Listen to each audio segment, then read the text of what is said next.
Lastly, Doctor, the shots in event 1 took less than 1 second, approximately 3/4 of a second. Approximately 3/4 of a second. And the events, event number 2, the 4 shots in event number 2 took a total of 2.93 seconds, correct? That's incorrect. They took a total of 5.468. 2.933 was the time between the third and the fourth shot. So the total between the 2 events of shooting is less than 7 seconds. Are you asking if you were to put both those 2 figures together? Yes. Yeah, it's about 6.5 seconds. I have nothing further. Cross-examine. Well, wait a minute. We need a break? No? Okay, let's go.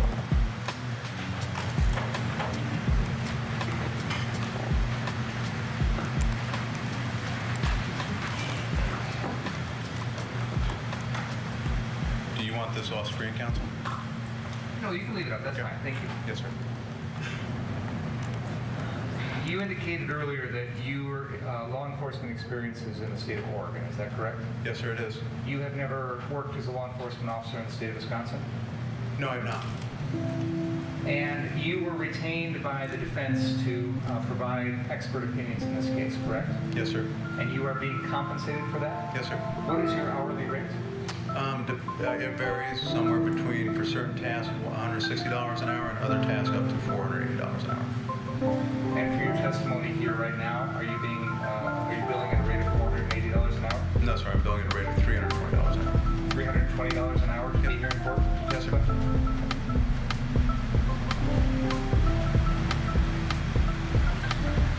You indicated that when you timed the gap in time between what we are referring to as the Zeminski shot, that's the first gunshot, in the incident between the defendant and Joseph Rosenbaum. You're familiar with what I'm talking about? Yes, sir, I am. The time between that and the defendant's first shot at Joseph Rosenbaum, you timed that at, I believe you said, about 2 3/4 seconds. Is that correct? And I can bring it up exactly if you want. Yeah, could you Is it helpful?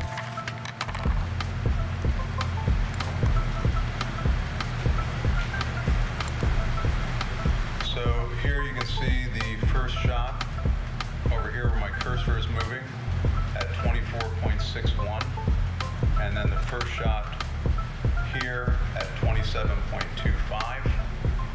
So obviously if you go out to the hundredths, you see it down here where my cursor is moving, and I can take a look at my notes, but it would be the time between those 2. So again,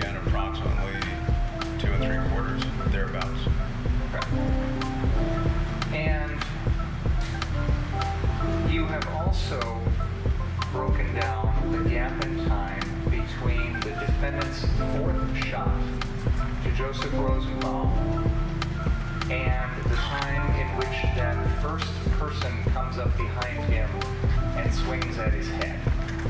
Do you understand those two events that I'm describing? If it's helpful, your observation, so on the list of observations you have, observation 11 is shot number 4 to Joseph Rosenbaum. Do you see that?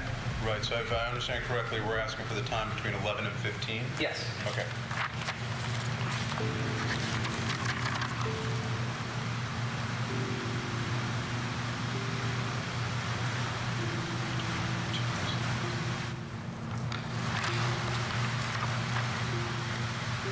I'm glad you're doing the math for me, by the way. 'Cause I'm not- I'm about to bring my calculator up in front of the screen for you guys.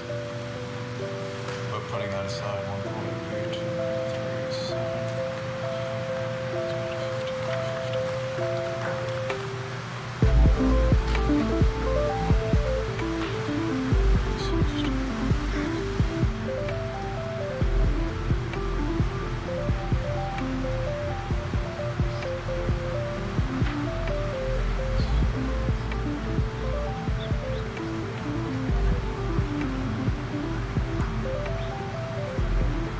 So, rough math again, about 1 minute 48 seconds, thereabouts. So it takes approximately What's up, everybody? 48 seconds between Hey, Debbie. the time that the defendant shoots Joseph We've got the Rosenbaum Discord for the open. fourth We are time rolling, guys. and the time that the first We're watching person more of the on Kyle street Rittenhouse trial today, so hello. Pile on in. Let me know your thoughts down below. Has anything about your opinions changed since yesterday? Number 14. Let me know. So, the time between, and just to make sure we're correct, 15 is the observation you're referring to, correct? Yes. And the time between observation 11. Boom. Yes. If it's helpful, Doctor, I'm doing rough math in my head. It appears to be roughly 59 seconds, about a minute. 48, That sound about right? 48, 49, 50, 57. That would be correct. Okay, so about a minute passes between the fourth shot to Joseph Rosenbaum and that incident where you're pinpointing someone coming up behind the defendant and swinging at his head. Fair to say? That's fair to say. Okay. Howdy, howdy, Brock.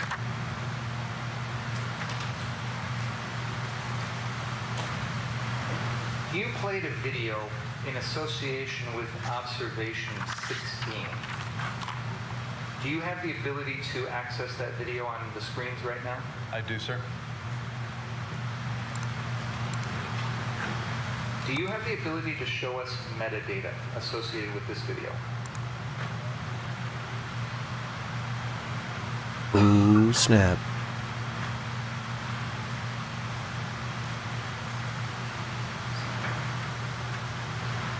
Do you know who recorded this video? A lot of room noise on their mics, man. I'd have to And nobody got a take noise look gate at the initial in this video that I courtroom, took it dude. out from. It's the sound quality of some of these news things that has just been bothering me I'd have to go lately. into the digital notes on this in front of everybody. To run to the Fine, shop we're and gonna cook include it in the dinner. report that was asked for earlier. So you can't hop in chat. I was watching Dr. Phil on the Wells case. Oh, right on. And you also Hey, happy played Thursday, for Erica. us Happy Veterans Day. It's Veterans Day? 1/4 speed. Happy Veterans Day, all you veterans out there. Thank you for your service. The second incident is the one. And just a reminder for everybody as you're piling in, we are at $6 out of $50 in the merch lottery. Every super chat minimum of $1 goes into the merch lottery. So our winner yesterday was Rich, and one shot into the arm of Gage Grosskreutz. That's the second event. and I'm hella excited to get him some merch from the merch store. And if we're talking about that would be the start of the video that you saw. And this is a video that we've also referred to as the BG on the scene video. Is that right? Yeah, BGO on the scene, yes, sir. Okay. And you had the ability to show us this video zoomed in and at 1/4 speed. Is that right? Well, it's not zoomed in as you see it here, but yes, I do have that ability. I'm sorry, I didn't hear that. You have the ability with your software to do that as it plays? As it plays, yes, sir. Okay. Okay, so they brought the for specialist example, in today to do the pinch and zoom, god damn it.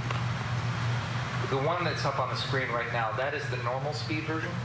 Or is this the slowed down? That would be the slowed, and the light levels have also been enhanced slightly. Okay. And the version that we've got on the screen right now, that's 1/4 speed? Hey, Mustang sneaker over here. Not even actually pulling a view in. What the hell? And is this video that you've got on the screen? I'm good, Are you Adbot. gonna Thank you, play it though. for us right now, starting at the point we see on the screen, all the way past where the defendant shoots Mr. Grosskreutz at Yep. 1/4 speed? Yes, sir, I can. Can you do that for us, please? Yes, sir.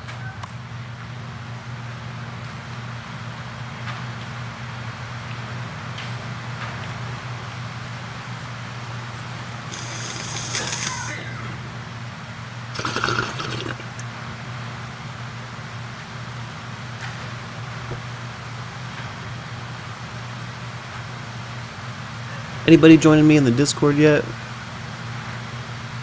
Word. Just a reminder, everybody, we got the Discord open. I'm down in the lounge right now. Link in description if you want to hop in our open Discord. Can you pause here, please, Doctor? At this moment in the video, do you have the ability to zoom in so that we can see even clearer the area between the defendant and Mr. Grosskreutz? Oh, right on, Erica. Hey, no rush, no pressure. I was just reminding Maybe everybody. just a little bit to the right. No rush. Yeah, right in there. Is that something where you'll be able to keep the video centered on that location? I can. You'll see me moving to do it, but I can do it as I'm moving. There'll be a little bit of a jag. It's not going to be smooth. Would you be able to play from this point and try and keep it in as zoomed, as clear, as close as possible so we can see the defendant and Mr. Grosskreutz? Do you understand what I'm asking? The goal would be to keep this and this in frame at the speed that's being played. Yes, could you do that for us, please? Yes, says Gardy. Yes.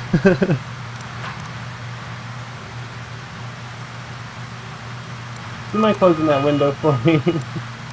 It's normally right after I start my stream. The porter hits it with the leaf blower right in the window. Thank you.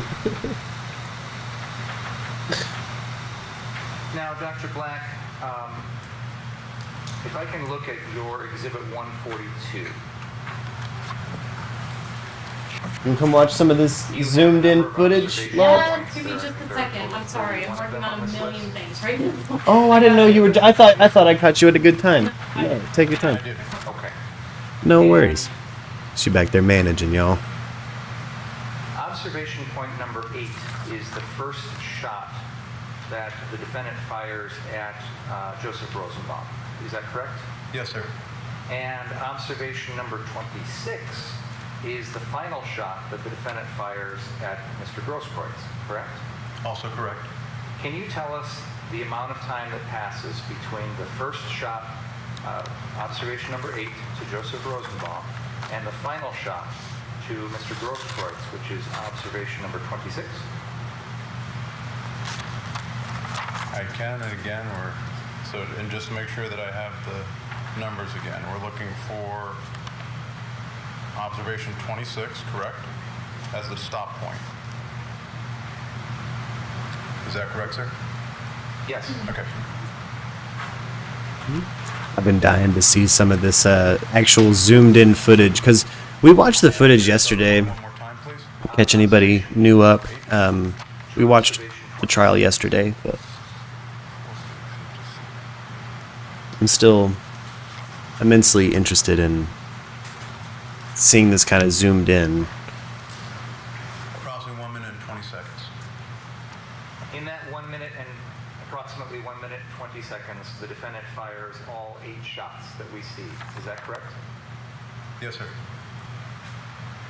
You indicated also you've measured the time between the two shots that the defendant fires at the person who jumps and tries to kick him in the face. Yes, sir. And you indicated that the gap between that first shot to that individual and the second shot to that individual was 0.602 seconds. Yes, sir. So approximately 0.6 of a second. Yes, sir. Okay. Whoa.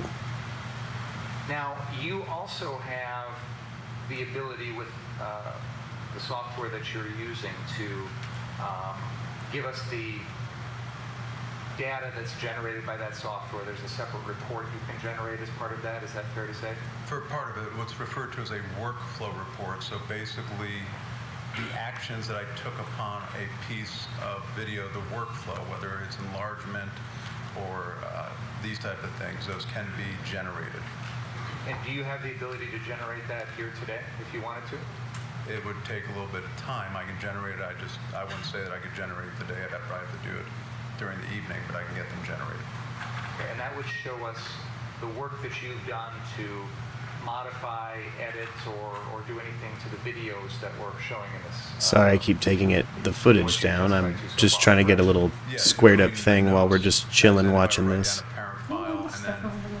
This was Yeah. changed from 30 frames per second to 7.5. Here, you can turn Using everything nearest off and neighbor. unplug With everything. a prompt like this, I'd be able to do that. Okay. And you indicated earlier that you're being paid hourly for this. How much in total so far have you billed the defense for the work you've done in this case? Estimated at probably a little over $9,000. Your Honor, we asked earlier for some data that he can generate for us. I'd like to see that before I finish my examination of this witness. No objection. Okay. So at this point, I'll pause. Okay, well, We could put on a different witness while that's that'd be happening. great. Is that acceptable? Yes, thank you.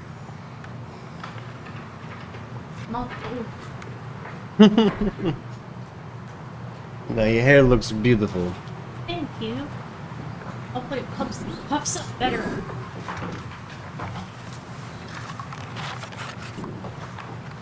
All right, well, we take a pause right here. The prosecution has asked for some further data from this expert. I want to bring in Michael Korbanix and Shauna Lloyd, who help us get through trials. So what are we like talking this. about Guys, today, thank you so everyone? much, Well, for being we're gonna here. kind of Shauna, let's begin with you. recap and keep watching this What is your Rittenhouse impression? trial, and you know, really see where it goes from there.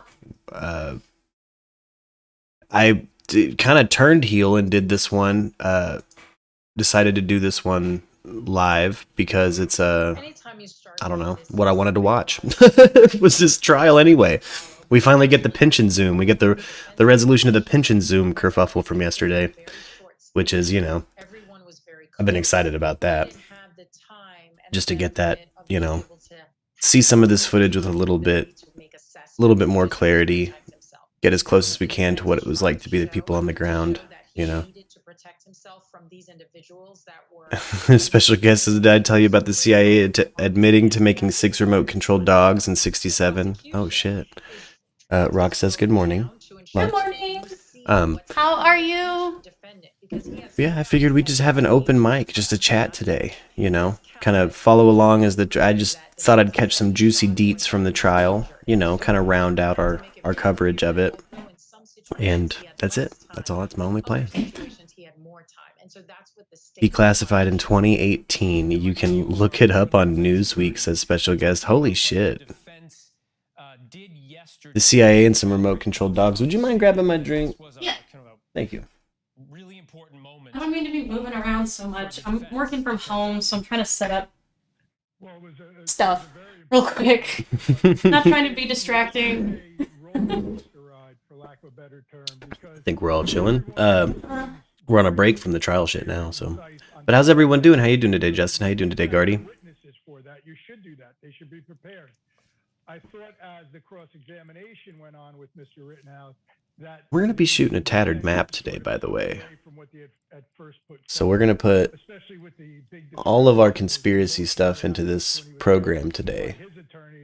And I'm going to see if we can't crack a lack as long as we can on a tattered map today. Nice. Yeah. So I might cut today's daily stream a little shorter. I might go 4 hours, might go 5. You know. But only to make room for a fat ass tattered map. Like I think that's what everyone's been wanting anyways. It always Exactly. seems so short. Yeah, tattered map always feels too short. It's like 2 hours and it's too much. It's too short. So But it's because I was fitting it into the schedule with the daily stream. But it's like, what's the point when the daily stream we're just starting to have to, like, I'm starting to have to pause people, like, we'll talk about that in a minute, we'll talk about that, and it's like, nah, let's just do a long-ass tattered map. You know? Yeah. So we're gonna get, you know, feel free to be silly today, gang. I'm trying to keep it a little light before we get to, you know, Too crazy. too crazy into Rittenhouse stuff or things like that. Yesterday got a little politically heated because people can't help but be political in this case, in the Rittenhouse case, and I understand why. You know, I just, you know, I'm gonna seem like the other to both sides if you choose to be that way about me. Like, you know, both parties at their worst, it seems like fascists fighting communists.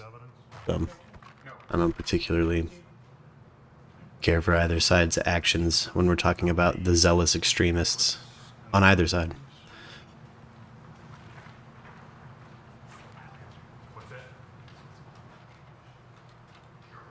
Ooh, we're back. We got a bot. Ooh, we got a gun in a box.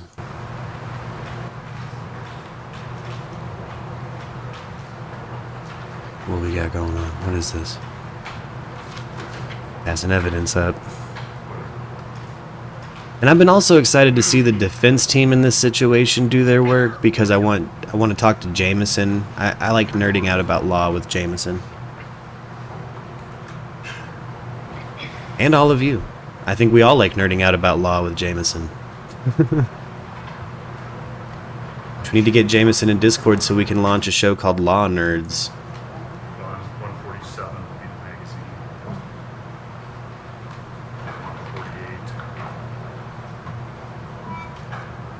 148. It is beyond politically loaded, special guest, that is true.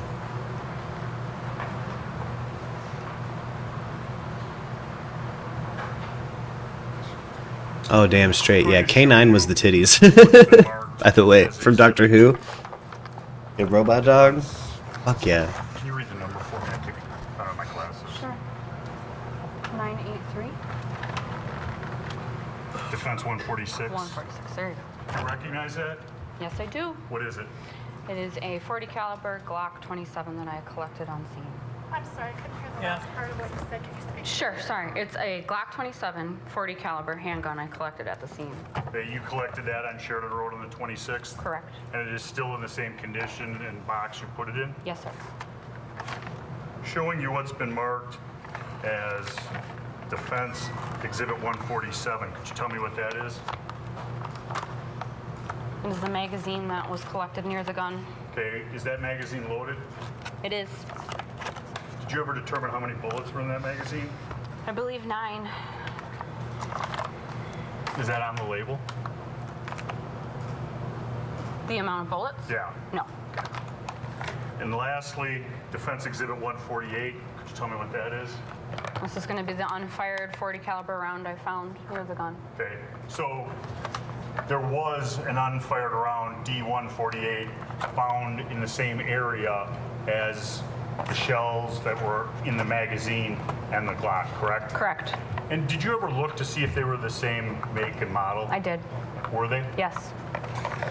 So, it might sound like an obvious question or a stupid question, but you at a crime scene, if you find an unfired bullet, you pick that up. Yes. I have nothing further. Cross-examine. What's that? I would move them into evidence. Is there objection? No. Numbers 146, 147, and 148. are received.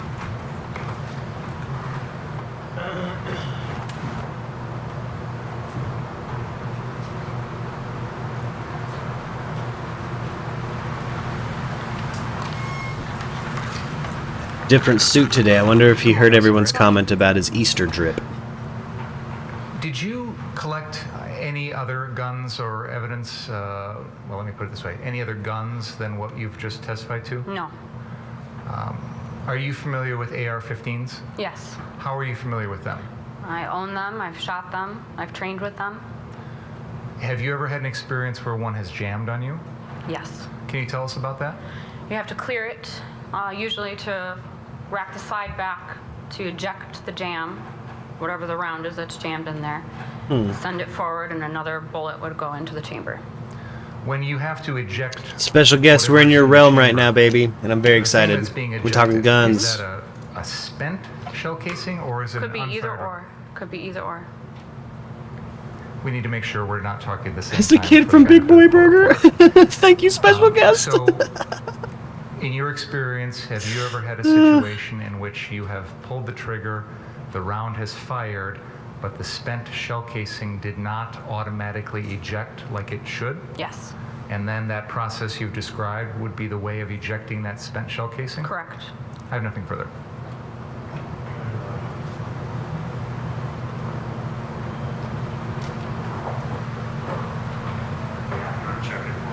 An AR-15 doesn't have a slide. It has a charging handle and a bolt. Her terminology is legally incorrect, says special guest.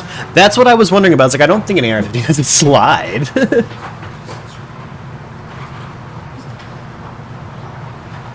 Like, can you say that? Yeah. For sure. It's your pen.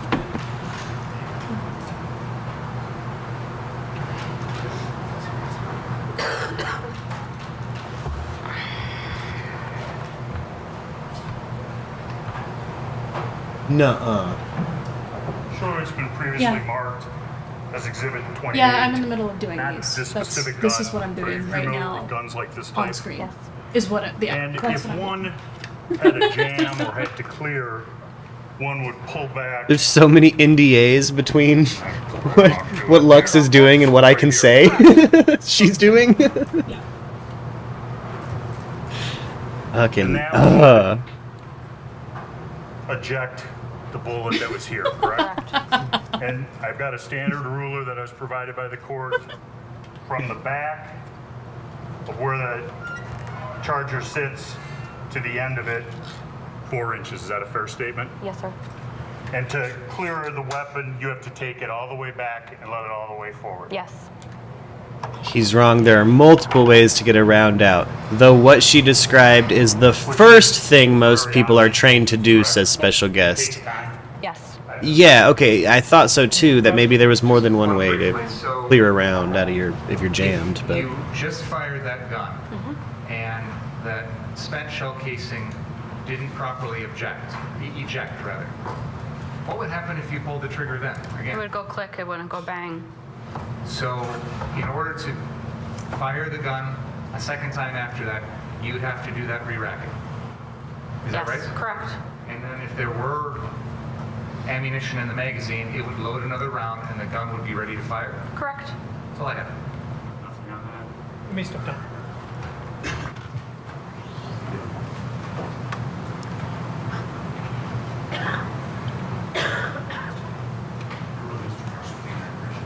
For instance, nobody mentioned dropping the mag, which is something you need to do in many cases to get the jam clear.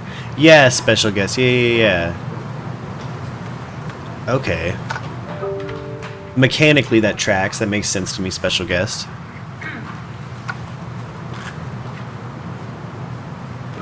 But point being, you physically have to do shit to get it to fire again. You have to extra want it to fire again.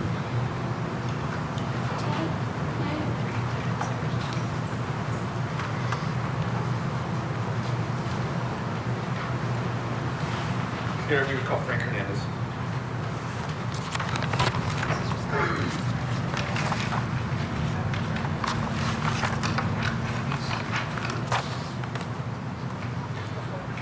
Special guest. Yeah.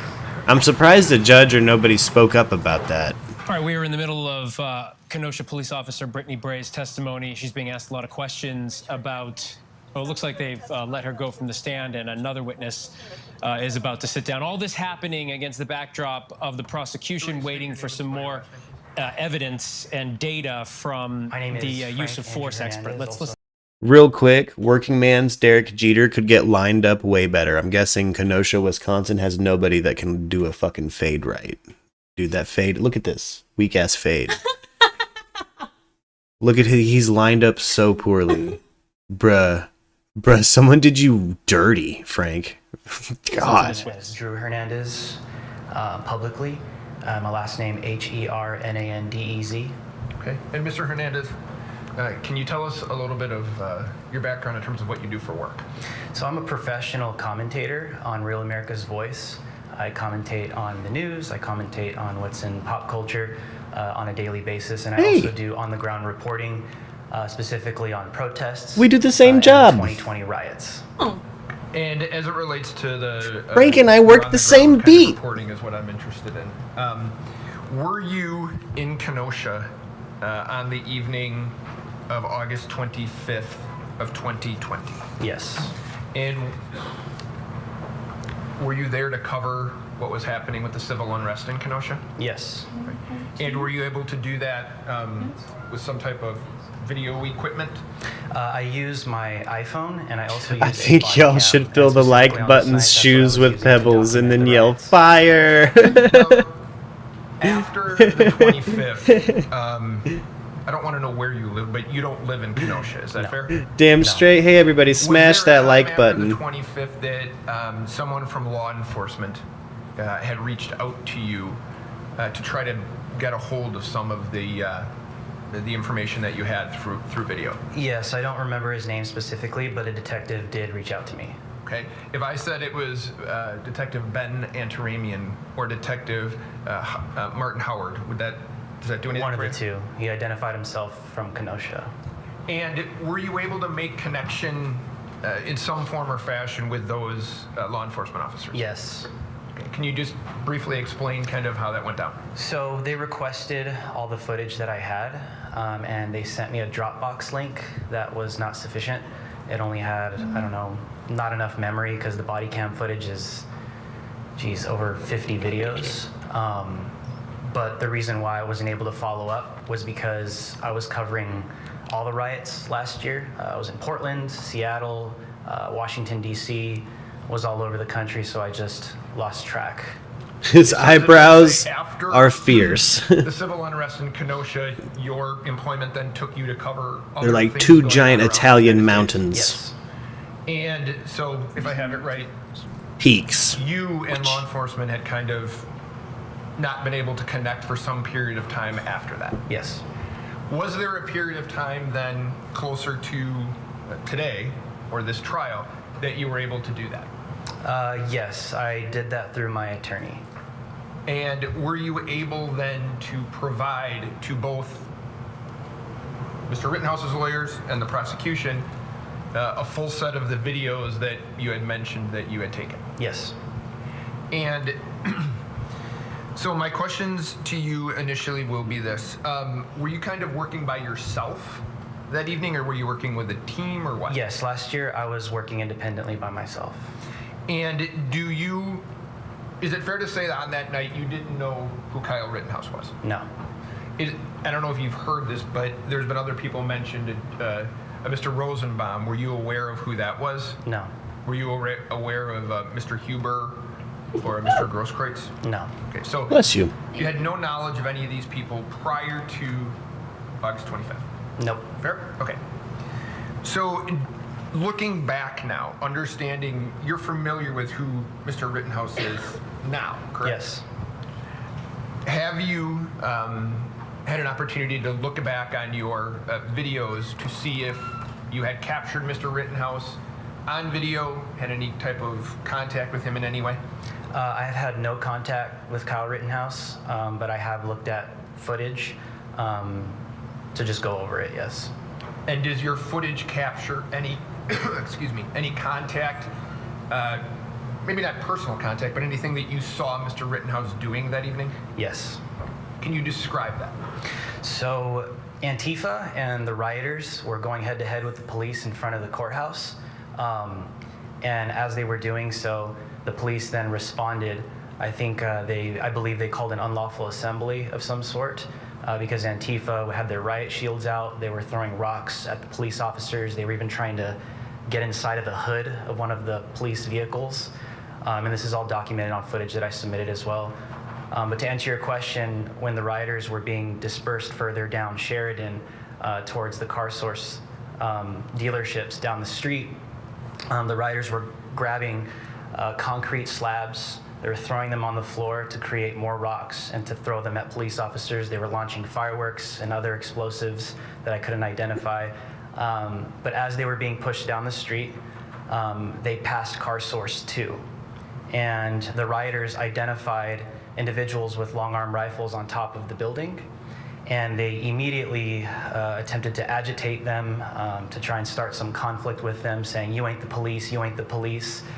The rioters initiated that conflict. I'm going to object, Your Honor, move to strike. He's speculating as to the intent of people.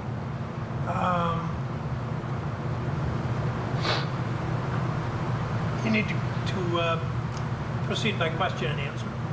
Very good. Okay. So my question is this. Did you see, in reviewing your videos, did you see Mr. Rittenhouse on the 25th? Yes, and then at that point, Kyle Rittenhouse came out of car source 2 and he attempted to de-escalate the situation. Okay, so if I have this right, we've been all doing this for almost 2 weeks now. But this is the car source 2, or car doctor it has now been referred to. This is the place you're talking about? Yes. Okay. And that is the first time that you had observed Mr. Rittenhouse, is that fair? Yes. Right. And you had said that you had saw him come out from inside the building? Yes, it appeared to be. And did you hear, did you just see him, or did you hear anything he was saying? I just saw him. And what did it, to you, what did it appear that he was doing? In the video, Kyle has his hands like this, and he is saying something, but I can't identify what he's saying, but he clearly attempts to de-escalate the situation, and he actually is successful because the rioters then disperse. During that evening, I know that you said you didn't know who he was, but did you, in looking back at your videos, have an opportunity to observe someone that evening, Mr. Rosenbaum? Yes. And do you recall, just tell me where you saw him originally, if you can. The first time I saw Mr. Rosenbaum was when the police were pushing the rioters back to the gas station on Sheridan Ultimate, I believe. And Mr. Rosenbaum was pushing a flaming dumpster on fire into police vehicles that were occupied by officers and human beings. Mr. Hernandez, I'm going to show you what has been marked as Exhibit 149. Can you identify that? Tell me what that is, a photo of? This is a photo of the event I just described. Okay. What up, Stanody, my main man? Still photograph of a Yeah, I did see his fake crying. Yes. Yo, we watched it live. Not a goddamn draw. I swear some press is adding tears digitally. But I shared a meme in the Discord if you guys want to know my thoughts, where it's the two photos, him with the free as fuck shirt, smiling, and then him crying, describing the same fucking murder. Can you just back it up a second? That's good. There's a person putting out that. Erica, has anyone else put up a Christmas tree? I'm Jewish, so I'm not breaking a menorah out for a minute. That person, at least visibly, was armed. But shout out. At the time. You couldn't tell if that person was armed? No. Yeah, Stanody straight up. Did you see a weapon on that person? No. And can you just play the video then?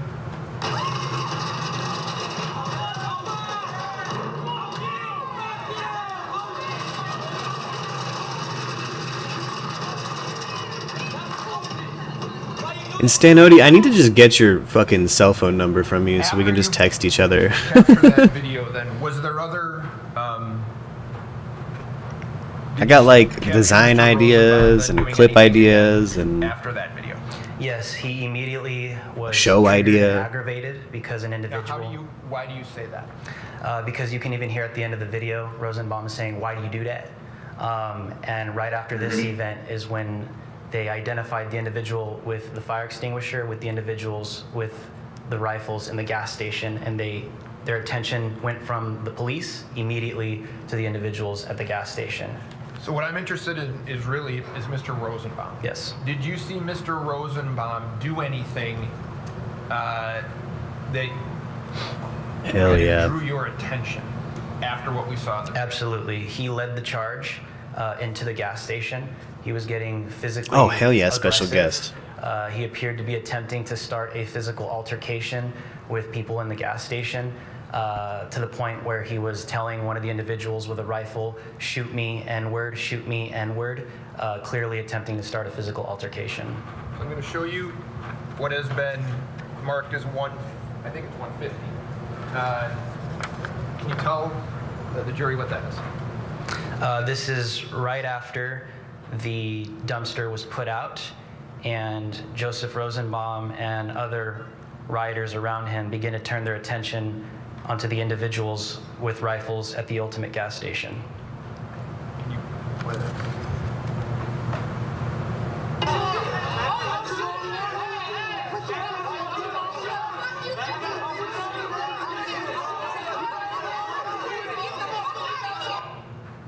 A little bit forward, you just.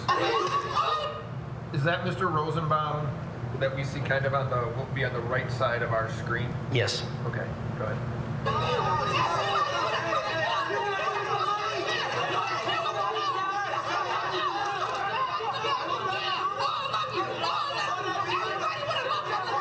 See, again, why is Paw Patrol even here, dude?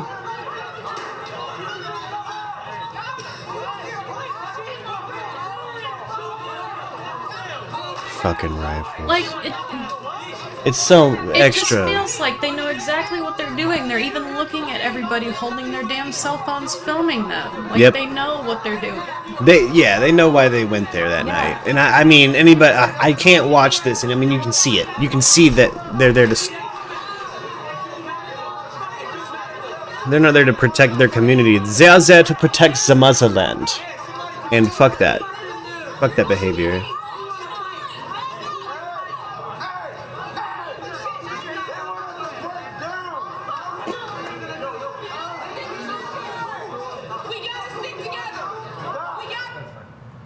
So you observed, that's you filming that, right? Yes. Okay. Damn. Now the last thing I'm going to ask you about is was there another time prior to the shooting of Mr. Rosenbaum that you observed Mr. Rosenbaum and Mr.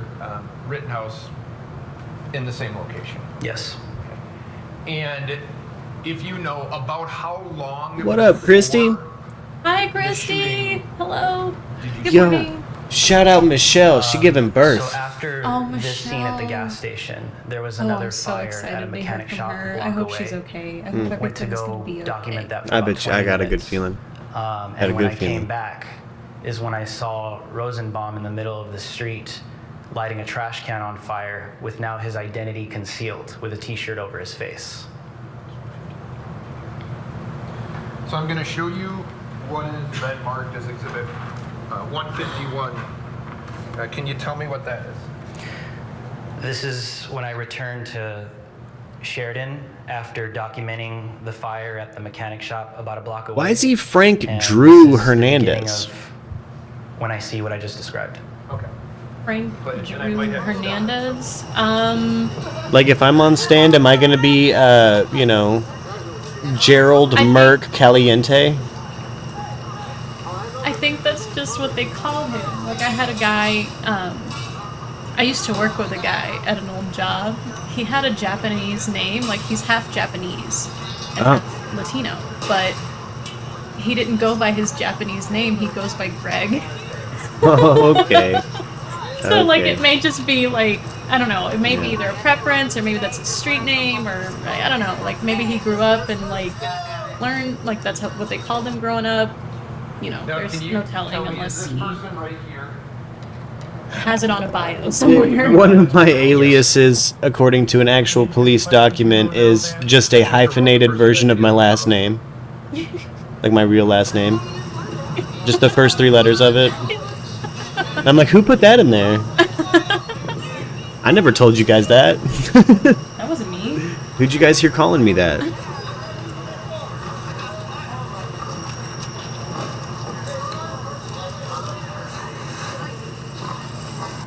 Now, was that did you see Mr. Rosenbaum with that mask on that you had told, the shirt wrapped around his head? Yes. Okay. And he. That is, they did square, that is a freshly lit dumpster fire. That's actually exactly what my body looked like in puberty. Like, it wasn't quite the dumpster fire it became. It was just merely a tipped trash can startup. You see this person right here? I didn't know Does that person appear to that be nobody would holding intervene. something in their hand? Yes, that is a fire extinguisher. Okay. And does that person appear to have on Pretty sure you'd be Jay Thurston. on their hands? Yes, purple gloves. Okay.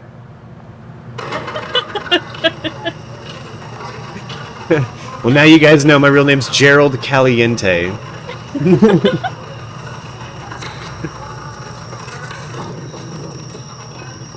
Gerald.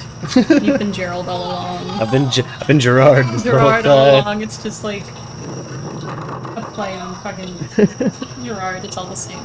It's all the same. Same guy, eating ass, taking names. Shout out VLC Media Player. This is the person right here. I know it's blurry right now. I don't know if you saw that they're using VLC. Carrying the fire Really? extinguisher. Yes. Purple glove. The defenses. Now, go ahead.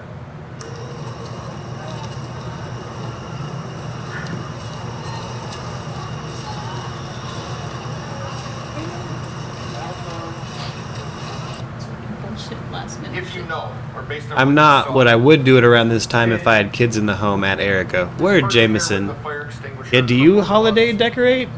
Did that person react to anybody A little. else that you saw at this Um, point that was walking? It kind in of front of depends on him? if I have decorations. No. I really don't have a Did you whole lot see of him at this decorations point? Was usually. he, Like in your maybe just some opinion, snow did he say globes. anything? Like, Yes, if you play the you video know, maybe- further, I'm low maintenance. I'm Jewish. I need a menorah and some requesting if anybody candles. needs medical. Done. And the Done. reason why it may not be shown I've never on really this is because it's body cam. had a but tree. I could see this with my own vision Like as I'm walking down in the my street. own home, like I had Okay, Christmas go ahead. trees growing up, obviously, and like all that. But I haven't personally purchased any kind of Christmas tree. Because the Christmas tree part, like it's sure it's neat and traditional, but I'm not really down for looking for trees. Just a safe way to celebrate Yule.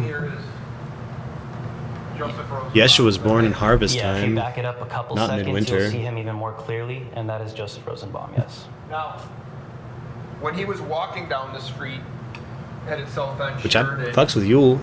he was ahead I mean, I may like to of Mr. find like Rittenhouse. just Is that right? Yes, he was. Okay. Now, in this photograph or still Little from a decorations. video, he appears They to don't be have to be behind like him. Yes. Christmas oriented by any means. Do you? Just If you want to go maybe hammer find with some- it, like some kind of little still love you even if you were maybe a coffee table cover. over decorator. No. Not everywhere. I mean, if I had a house, I'd probably have like the seasonal wreaths, and that'd probably be it. Yes. Were you able to And just ascertain kinda or make lose. out who said that? In and out all At the time, no. A Rust crew member files a negligence lawsuit. And Not shocked. you see, right, Joseph Rosenbaum running after Kyle Rittenhouse. Is that about as close to About the incident as you get? At the direct time of the shooting, yes. Did you see what Joseph Rosenbaum was doing as he was chasing Kyle Rittenhouse? So I was at the corner of the car source, and the first thing I did identify was that Rosenbaum was charging Kyle Rittenhouse from behind. And then as he's charging him into the car source parking lot, a firearm goes off. You can see it in the frame at the top of the car. Can I ask you this? Stop you for a second. Yeah. Did you hear that real time? Hear it and saw it in real time. Okay, go ahead. And as the first firearm goes off, Rosenbaum is already charging Kyle from behind, attempts to throw a bag at him, not sure what's inside of it. And Kyle is right at the corner, right there, the car source, and turns around, and Rosenbaum is Gerald lunging McPew. towards him. very Gerald, clearly, yeah. And Kyle fires. And do you see that with your eyes Yes. that night? Mhm. Okay. Your contact with Kyle that evening was, just in terms of what you observed, I'm asking. Did you observe him acting in an aggressive manner to anyone that you observed? In no way, shape, or form. The first time I saw Kyle, he actually de-escalated a situation. Did you observe him at any time that evening pointing his firearm at anybody or threatening anybody with that firearm? No. Oh, yeah. See, Debbie Moore, over here, so the tradition I was raised with in the South that I had explained to me was you put that bitch up around Thanksgiving, take it down first of the year, which is weird. I'm told the food is coming around 12:15, so why don't you go ahead now, please?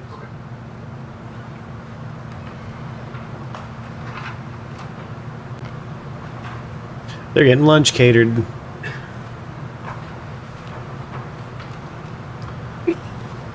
Good afternoon, Mr. Hernandez. Good afternoon. Where do you live normally? I live in Arizona. Yeah, Debbie, it's weird. Gentiles be doing it weird. I don't know, y'all, with them trees. I don't know. Not really my thing. You came up here because you wanted to... I get a menorah and some candles, get down for 8 nights, you know. After the shooting of Jacob Blake. Is that fair to say? The violent riots, yes. The violent riots. Normally have to fight to get as many of my religious holidays off as I Black Lives can. Matter So. supporters, Antifa was present. This is all documented on video, yes. You've made a lot of videos. I'm lucky the group I'm a part of does most of our ceremonies and stuff on weekends closest to the date. So. That's really cool. Portland, DC. Especially if Some it's of like them are if you're more doing like specific. Yule or like, you know, like you're straight up making a what is it, like the goat effigy for Thor. Like if you're doing stuff like that, it's cool if you have a community to do that like And that's because on a weekend nearest, you know. take that video and you post it Yeah, it's a lot easier. I mean, there are some things that need to happen. Oh, cut out on me. But that need Some to things happen. happen on certain dates, but most of the time, orthopraxy over orthodoxy, just whatever works best for you and your group. Okay, word. Yeah, see, I spent a year getting hella into Norse paganism. Like really, the last year I had to kind of experiment with religion before I kind of.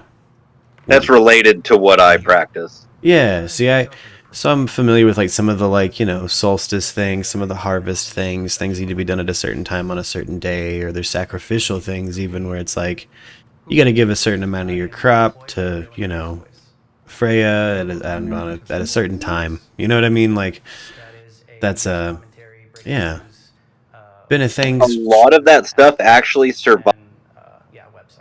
Ooh, what was that? Survived? I cut you cut off. Survived. A lot of that stuff actually survived into the settling of the Americas through the Pennsylvania Dutch and the Swiss settlers. Damn. See, I believe that. Yeah, that makes sense as to how it came over. You know, there's all the folk magic practitioners have a bunch of that stuff in there. Like they're helpful entities, but it's Thor and it's Odin and it's Freya, but they're just helpful entities. They've masked it in a safe, modern Anglican way. You know. Yeah, I mean, it's just kind of like how Santeria uses the saints to represent what used to be old gods. Exactly. It's I may have misspoke. That might not have been Santeria, but there are other practices similar to it that do that. Yeah, it is Santeria that has saints. That I know a bit about that. Where and it used to be the little things that over time have been kind of translated or allowed into other religions or take on different iconography to kind of fit the modern time, which is really interesting to me because that's a part of Judaism. You have to adapt to the laws of the nation you're in. You know, that's kind of a big one for Judaism. Like you have to adapt. You need to not just follow our rules. You need to follow the rules of the land that you're on, and also sacrificial stuff. You know, since pre-Abrahamic religions, you have you know, druidic traditions of sacrifice and like these things that happen on a certain time. And if you look at it, it's a very clever way of passing down really interesting farm ideas like composting, things like that. Like there's some really like beneficial stuff to those practices, in my opinion. Particularly In a lot of the old heathen stuff, whenever an animal was sacrificed, it wasn't wasted. Like, that animal was sacrificed and it fed the community. exactly. Every bit A of rich it was person would used. sacrifice an animal so that the whole community could eat. Yeah. Yeah.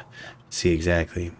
That's well, you know, then there's just different things you can, yeah, like other than eating every bit of that animal, you can make tools from the bones the community can use. You can make, yeah, all kinds of practical application to every bit of a animal carcass in particular.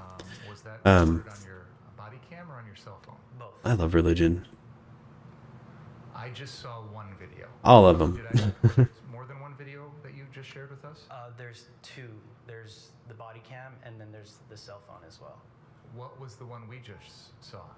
I believe that may have been both. Where is the body cam located when you wear it on your body? Right here. Hold on, sorry. When you The body recorded cam the shooting question. of Joseph Rosenbaum, I didn't know we where saw were you body holding cam your cell phone? footage. Right But here. yeah. Okay, so the cell phone is, you're using your right hand, above your shoulder. Mm-hmm. Is that yes? Shoulder, same as my shoulder, right here. And the body cam you said was over on the left side of your chest. Is that right? I believe so, yes. The video that we just saw had a single angle. It didn't have two separate angles. So when you tell us that's both, I don't understand what you mean. That means that there's two recordings of the same thing, and that's why I submitted to the defense and the prosecution the entire videos. There's maybe about 80 to 100 videos that you guys could examine for yourself. I know all that. What I'm asking you is what we just watched. Which camera were you using to record that? Both. Is that video edited? No, I have not edited it, but it has been put together at the right time, the timing. Who did that? I did that. So you combined two video sources into one? With the same timing and audio, but at the same time, it could also be seen, the jury could see for themselves. If they look at the body cam footage, it's the exact same thing. That's what I'm trying to get at. Don't wag your head in response to the witness's answer. What you said, if the jury looks at the body cam footage, is that separate from the cell phone footage? Yeah, there's obviously two devices recording. And you're telling us that the video that we just watched, can we have exhibit 151 played again, please? Why is the prosecution ripping it? I thought this... What is happening? Is this due to QAnon or something? Was he...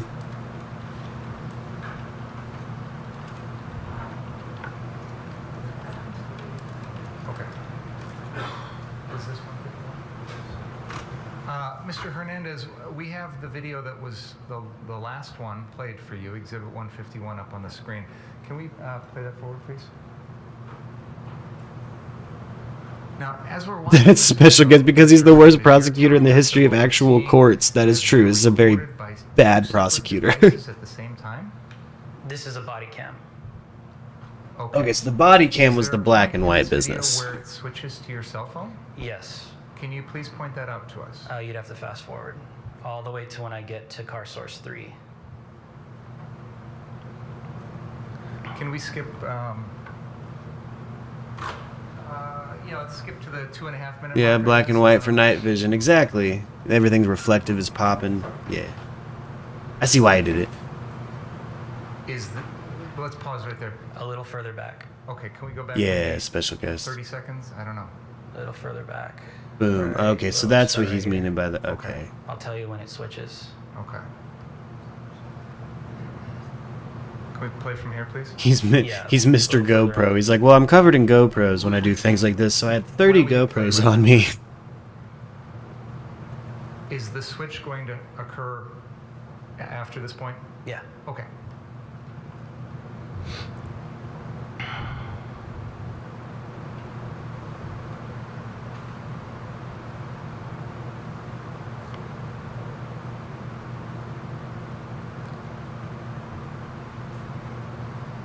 Right there.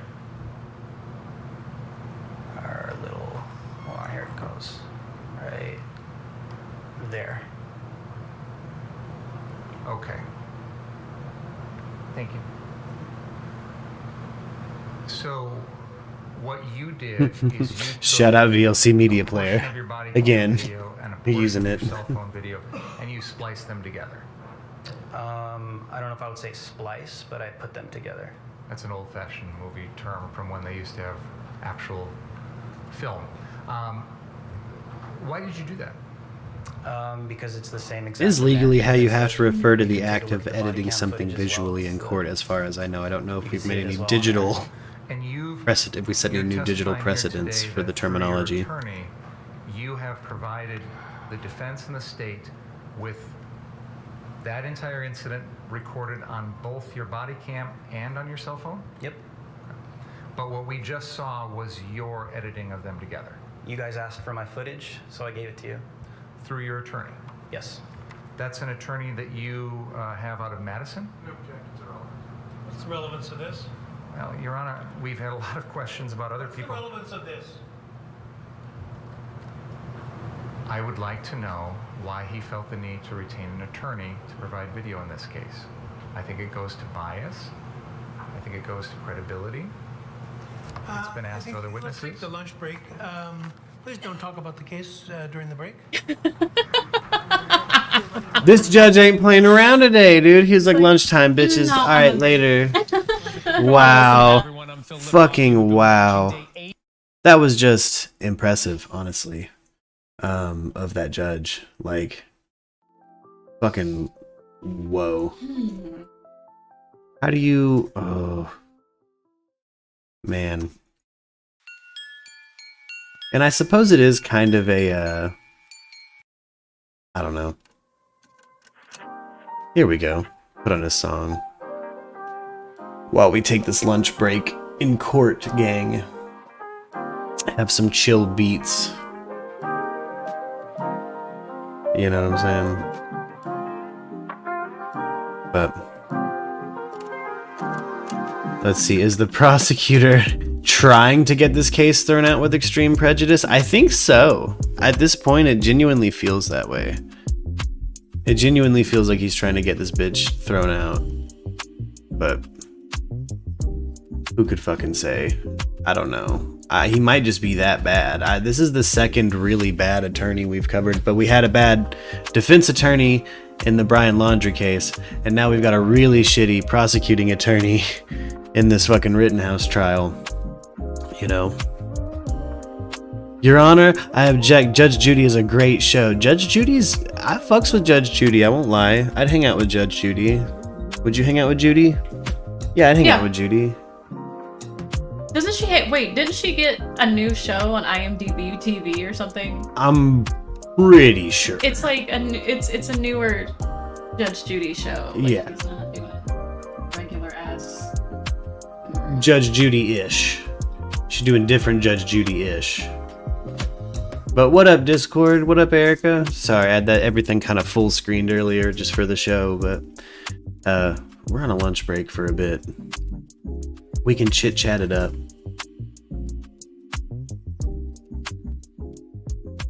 You know, Judy is bad. Look up Thick Judge Judy. Fuck yeah, Stan Odie. Yo, Thick Judge Judy. I have said multiple times I don't agree with Nancy Pelosi's approach, but she has... Judge Judy just ominous. She is kind of ominous. She gives you that stare. She's one of the TV judges that gives a stare when someone's talking that says, I know you're full of shit. And even the crowd is like, yeah. Yeah. Straight up. She is full of... I just can't, but this judge has no patience for this fucking prosecuting attorney either. So I'm wondering if there's not fucking extreme bias and prejudice on fucking multiple angles. But I can't tell whose side this judge is on. What you guys think? Think he's an old Wisconsin racist? Or do you think he's an old Wisconsin liberal? I can never tell anymore. Everyone just kind of looks human to me now. Post-Trump.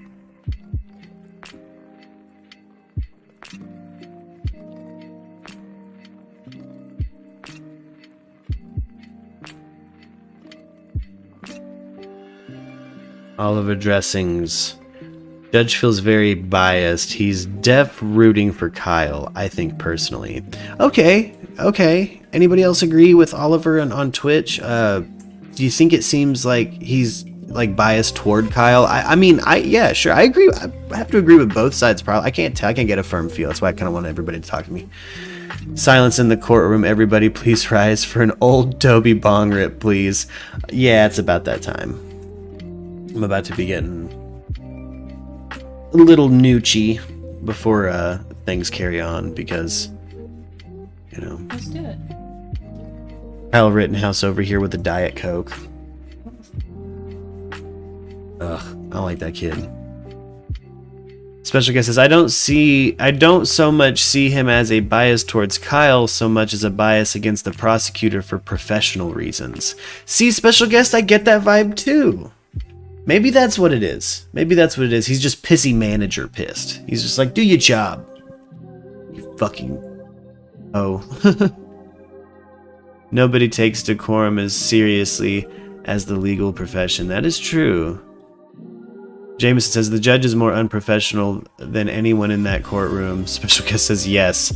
Yeah, very true. Yeah, Judge legit sounds like Kermit the Frog. Yeah. You can't unhear it now. He's, oh, hey, everybody take a break now.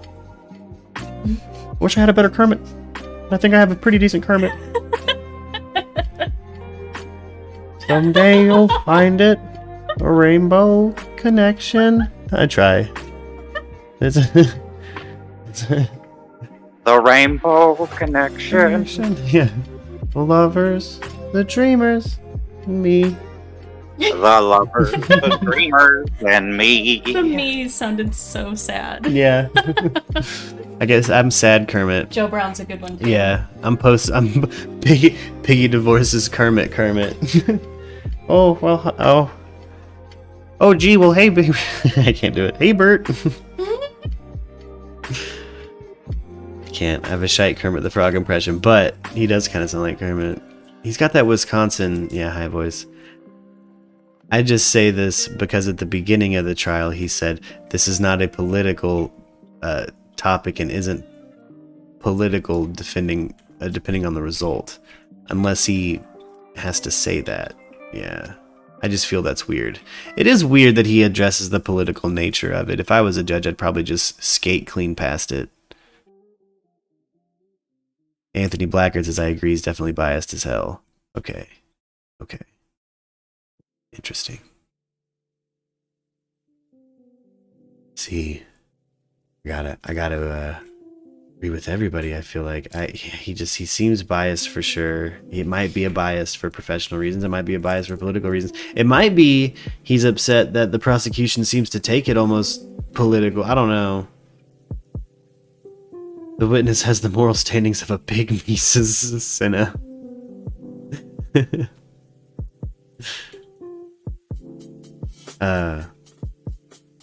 Well, who is this Drew guy? Who's the guy that they just fucking examined because they just got testimony off of who shot that video? Because they say he does like YouTube and shit. And how did he feel about the situation? Does he have a biased ass channel? Is he a red-pilled dude? He has the haircut of, I don't know, a human. A mammal with bad choices in a place that does not line shit up right. That's one of the worst fades I've seen in a courtroom since yesterday, since Rittenhouse's fade. Shitty varsity narc squad fade. You know. Maybe my oven's still a little preheated from yesterday. Maybe I'm trying to temper it, not seem out of control. What up, Rich? Your Honor, my witness has graduated from YouTube University with honors. Exactly. I've heard a lot of if he was really crying yesterday or was faking it. What's your thoughts, Merk? I thought it seemed... I mean, okay, look, I thought he was definitely upset. But, look, man.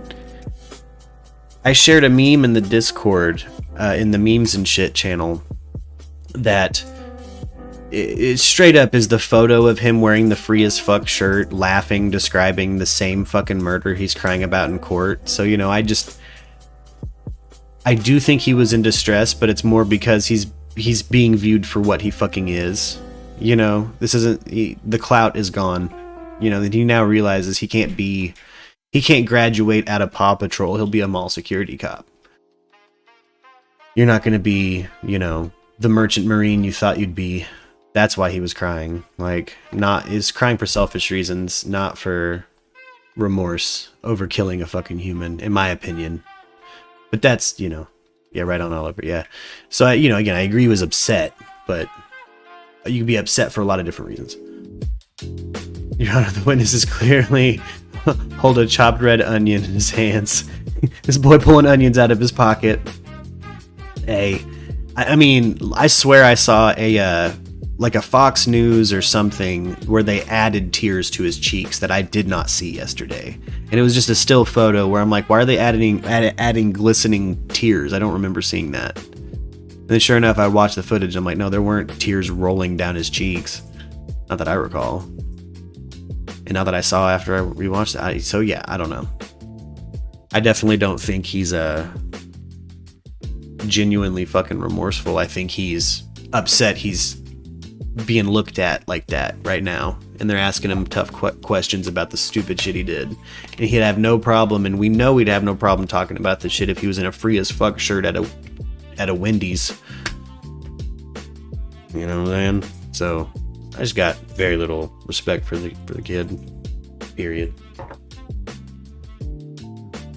Like I said yesterday, you'll very rarely see me on the side of that kid anyway. I grew up telling kids like that to suck my nuts, junior narc. They trying to get into the party or into the show, and it's like, I'm not letting you in. Why? Because you're fucking little narc, dude. So, I'm biased personally on Kyle Rittenhouse. And on Don Wells. Trigger warning this week, you're watching somebody who is particularly biased on these two stories. I think Don Wells is a piece of shit, and I think Kyle Rittenhouse is fucking guilty no matter what this fucking jury says.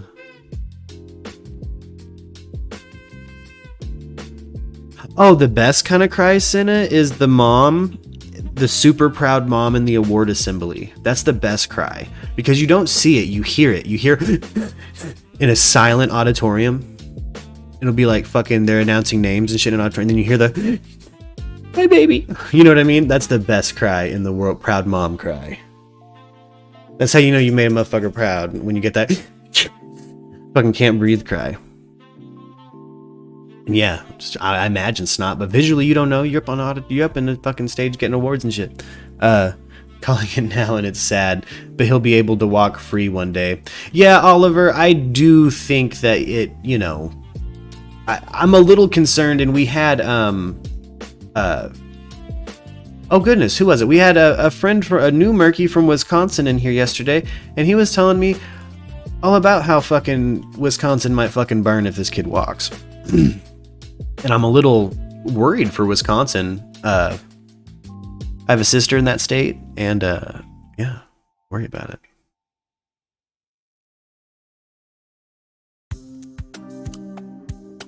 Man.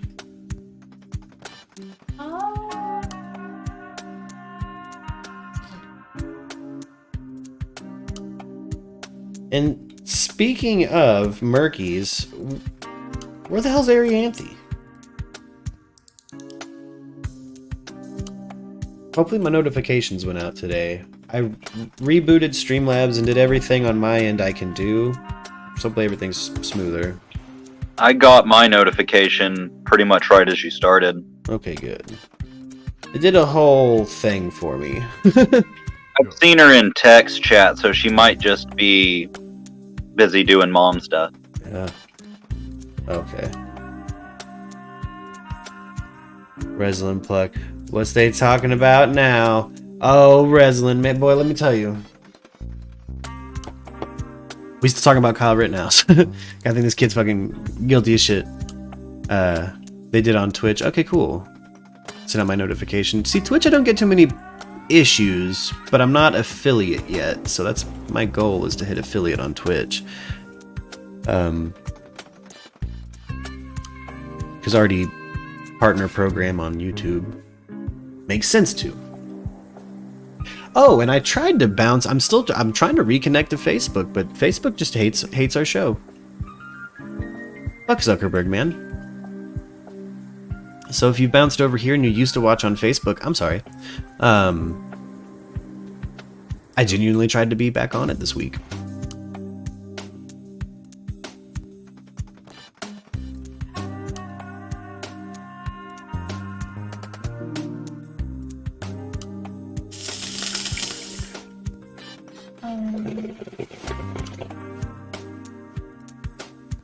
Remind everybody while we're piling in still, we're in $6 out of the $50 of the merch lottery. Minimum of $1 super chat. We'll draw your names once we hit $50. Whoever I draw gets a piece of merch from the merch store. So, yeah. Minimum $1 super chat. Get you a hoodie for $1, bitches. I went out with the wife for the day, so I had to stop watching. Yeah, can you give me a little more rundown today? I saw the beginning, as you can tell, but after I did not. Oh, what we've watched is, if you get partnered on Twitch, would you have to strictly stream on here? Oh, no, I wouldn't. Oliver, no. I would just be affiliate. It just means that it's just it'd be a monetized platform. So probably have more rules to follow, but you know, I'm already following the rules for YouTube, so might as well, you know, get 10 cents a day from there, make it 20 cents a day. Be a pulp writer proper. You know.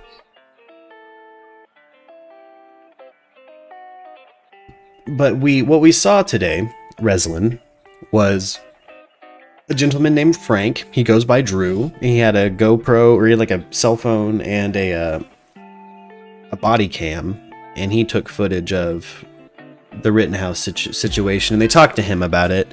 The prosecutor, it seemed like, crossed a fucking line, and they said, all right, fuck it, lunchtime. But the judge was just like, all right, I'm done with you, lunchtime. So it really feels like we're stepping even closer and closer today. Like, it's like we're watching a prosecutor balance on a high wire, and the only thing below him is mistrial with prejudice. And that's really what we're watching. Watching this shit go down in front of us. He didn't really blow up. He just kind of, with his Kermit voice, by the way, the judge didn't blow up like he did yesterday. He just said, explain yourself, and the prosecutor did, and then he was like, all right, it's lunchtime. They want to finish tomorrow? God damn, that's quick as shit. They want to finish everything tomorrow? They want to wrap the trial up tomorrow? Like, get a jury to... Well, it's up to the jury when it is. Yeah. Number one. Like, the jury could sit on that shit for a week if they want, but yeah, if they want to wrap up the actual trial, and then just... the jury's in deliberation for... Yeah, fuck yeah. It'd be nice if they could wrap it up tomorrow, but I bet you... I don't know. I really feel like this shit might end in mistrial by... with extreme prejudice. But I don't know. Just because it's... If you were a judge, too, it's hard to not listen to anybody and not... even confirm your... Let's say your bias is looking for prejudice. Mm-hmm. You're a judge. Yeah. You gotta listen to two people one who likes a motherfucker, one who hates a motherfucker. Like, how are you gonna pick up? That's such a tough fucking job. Like, I don't know. So I don't know. I don't know. I'm still so up in the air as to where this will actually fucking go. I'm kind of on the edge of my seat with this trial. Like, I really don't want shit to pop off in Wisconsin. If it does, hit me up, sister. Middle Merc. I don't know what your call name should be, Vanna, but fucking just come to Arizona if it pops off there. It's way better weather. All right, I'll be right back. You mind holding down? Yeah. You guys I'll be right back. How about that? Okay. Hold down the fort for me. Okay. Hold down the fort.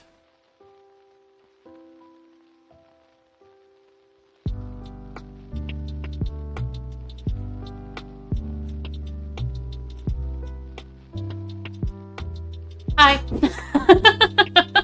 I didn't totally forget what just happened. Oh.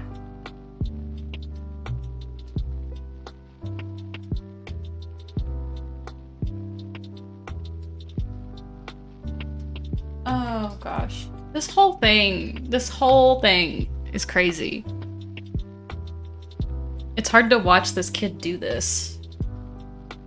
Just some of it's so damn cringy. Was that a fun? I was just this one.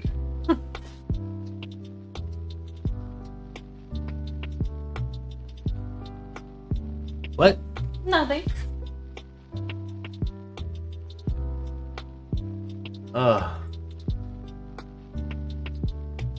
The Ahmaud Arbery trial is happening too. Oh yeah.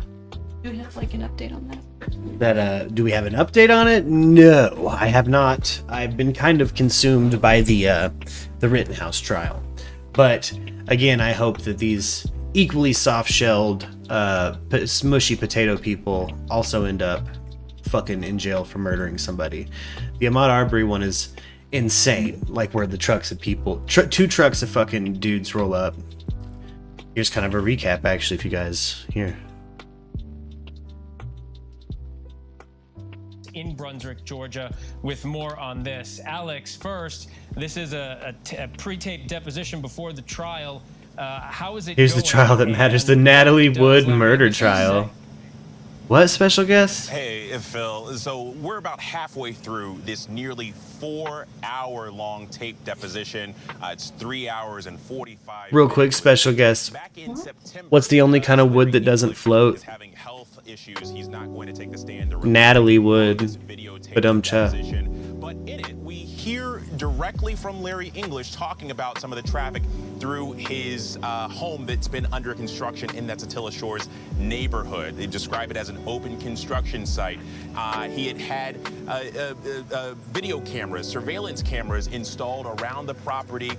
Prosecution laying out this argument that, look, he had concerns about liability, kids jumping off the dock in his backyard. But during today's deposition, we hear Larry English talk about 7 911 calls that have been presented, as well as the accompanying surveillance footage, including footage from the day of the shooting. You know, those This dude's literally just walking around, working on beats in his head. That open construction site, looking at the construction, looking at the plywood. Like, they said he was a rapper. And he said in the police footage he was just working on beats. I do this shit all the time. Wander around construction sites and shit. Being a when I'm thinking musically. Someone who was a threat to this community. And look, he's rapping in his head and shit. English referred to Arbery as a plunderer in one of these videos. The detective then further asked him. This one hit me in the feels because I do this exact same shit. Plundering. And how many times did we go to that overturned semi when we were thinking music stuff? Exactly, dude. Exactly. Like, this is just what you do as a creative. Like, I couldn't imagine leaving that level of creative moment and then two trucks full of people roll up on you, calling you all kinds of this or that. Take anything from that construction site. And in this deposition, we also hear Larry English say that, look, I called 911. It's that time, gang. If you got him, smoke him. But I wanted a responding officer to come to the property, maybe have a chat with the person, so he's not back there again. But no mention of being worried about theft on his property, at least by Ahmaud Arbery. He also talks about in that first in the first surveillance that we see Arbery on the property of him looking like he had tattoos and was up to no good, that he was stumbling around. Larry English thought he may have been drunk or on drugs or something like that, and then he kind of recants that a little bit and says, oh, look, he looks like he might be a little disoriented. Yeah, that dude was a racist. Maybe he's just trying to find his way around.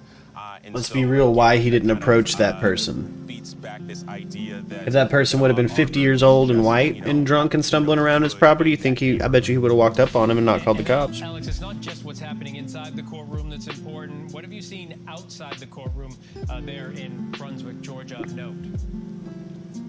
Well, look, we know that the family has been trying to get attention to this case this week. Yesterday, we saw and heard from Reverend Al Sharpton and attorney Ben Crump and also Lee Merritt. This afternoon during No, Rich, Robert Wagner and Christopher Walken were both on that boat with Natalie Wood, by the way. The people on that boat were the captain, Robert Wagner, Christopher Walken, and Natalie Wood.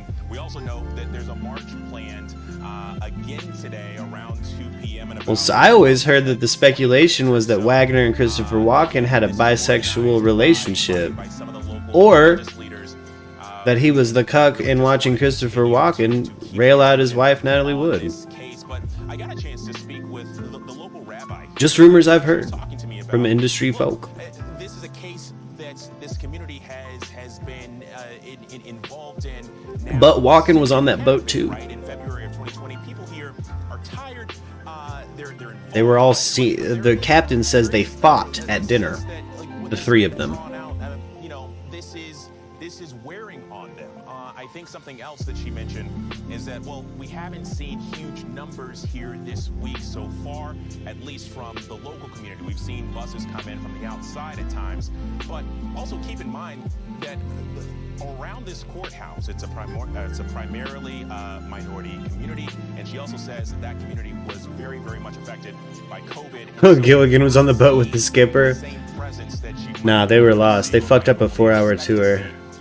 They had their own true crime going on. Covering every angle, great in-depth reporting. Thank you so much, and we'll see you throughout the day. We now want to turn to a discussion of the wider impact. Yeah, Hollywood moguls are shady.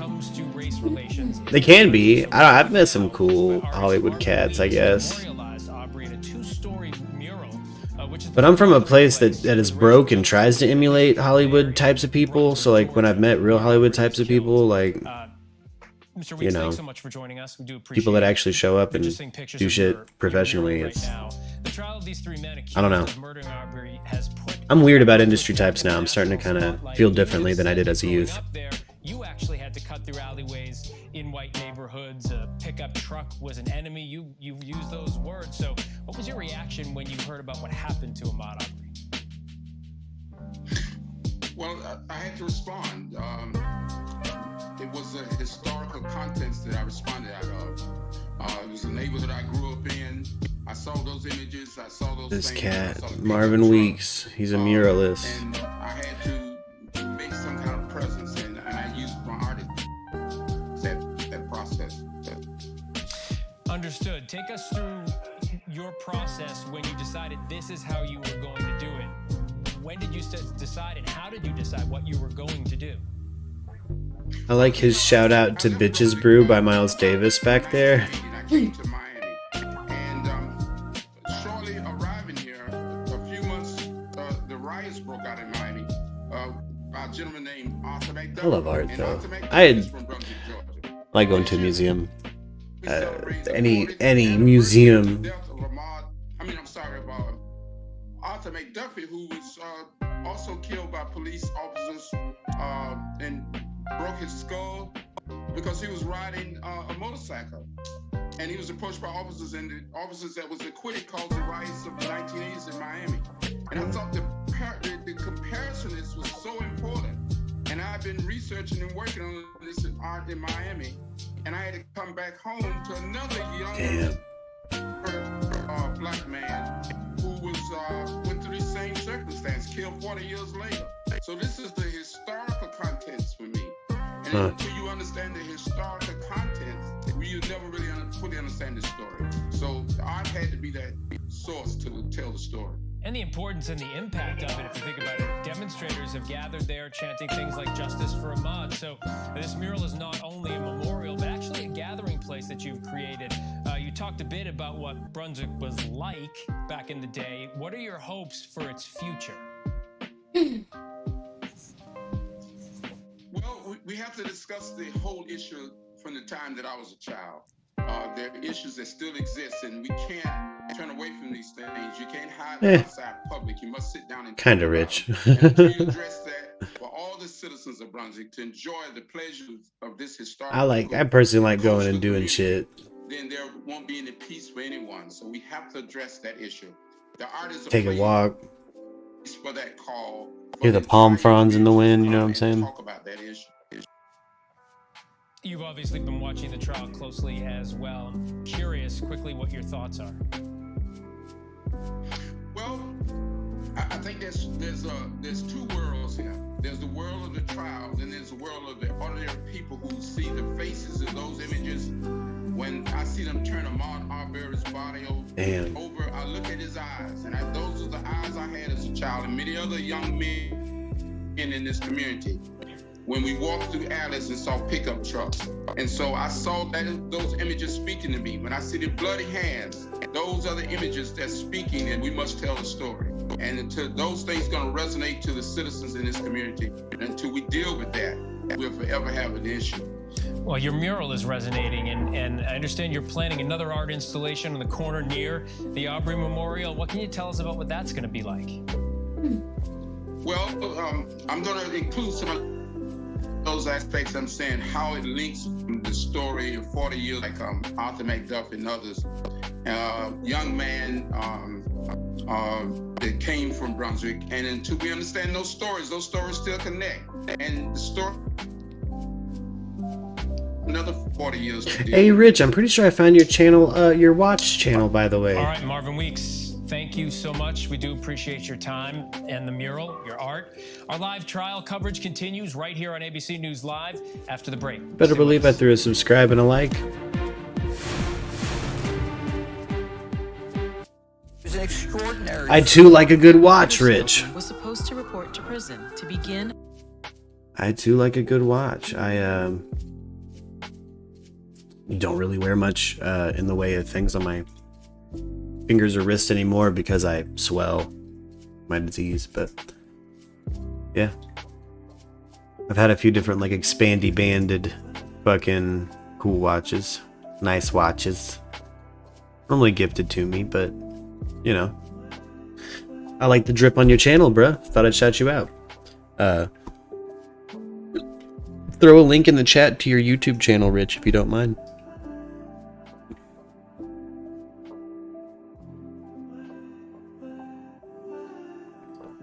Or anybody else. Link plug, baby. Drop your links in the description in the chat, so I can find you. If you got a YouTube channel, I'll watch you. Plug those links. Plug those links. Plug them.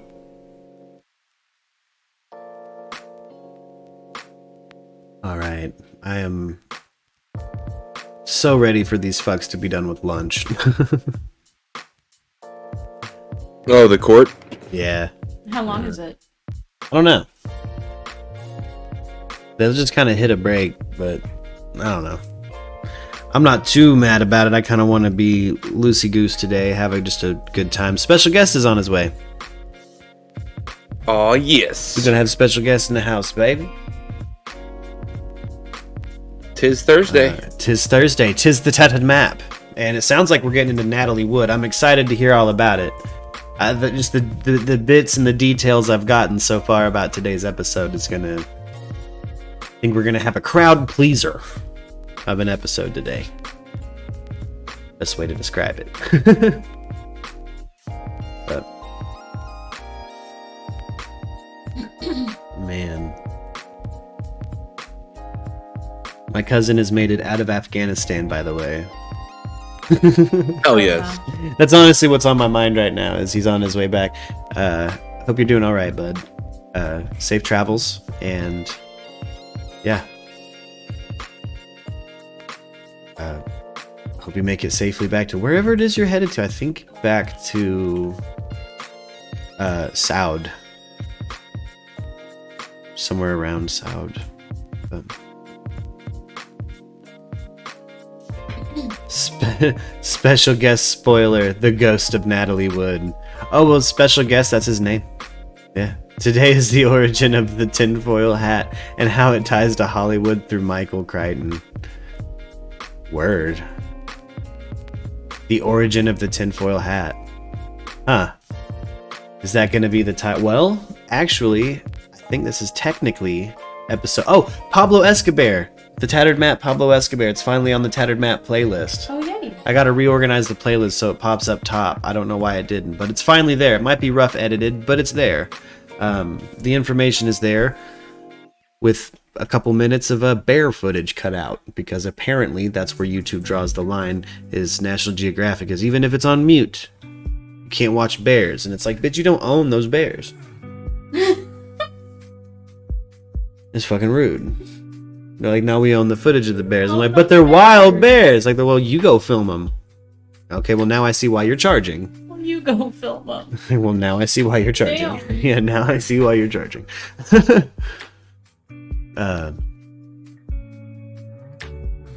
Whoa, spoiler. The CIA... No spoilers. The CIA put a lot of wires in veterans' heads and also some engineers. Oh, good lord. Oof. Oof. I know he sent me a text earlier that literally made me, like, mistype my god. And then I just put a bunch of binary, like just ones and zeros, and then was like, that broke me. That broke me for a minute. Harvard, MIT, Massachusetts General Hospital helped along with the VA. Yeah. That sounds about like the main heavy hitters on people who'd be putting wires in heads. And also working on neural links. In a video game I was playing last night, I ended up reinvesting into like neural control technology. But yeah. Believe that shit. I wonder how far they've taken that. I wonder how easy they can Manchurian candidate somebody. Everybody remember the weird videos of like Eminem and Bill Clinton seeming like they're sleeper agents. Like they go all fucking quiet the moment they say cut. Like they're a robot. You know? Are we going that level of hard in the paint today? Because I'm into it.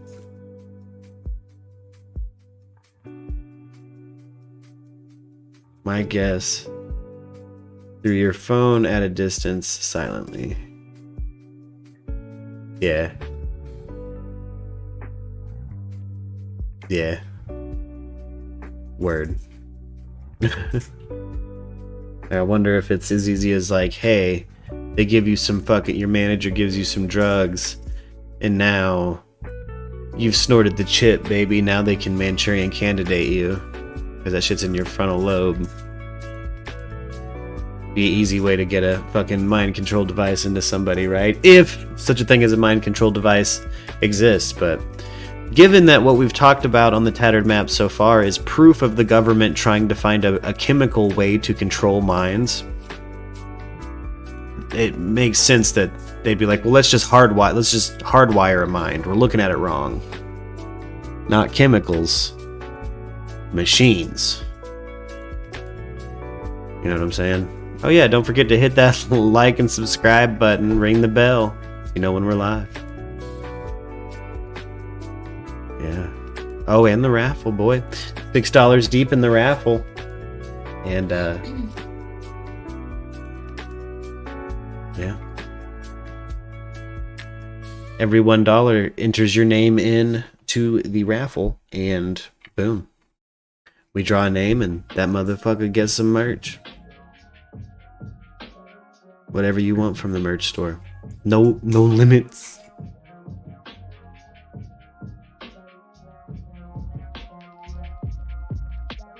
Cutthroat Incorporated, the podcast. Why is ABC News hawking a podcast? Since the fuck when did that happen? Since when did the legitimate news sources start putting out their own podcasts? They're competing with Rogan that hard?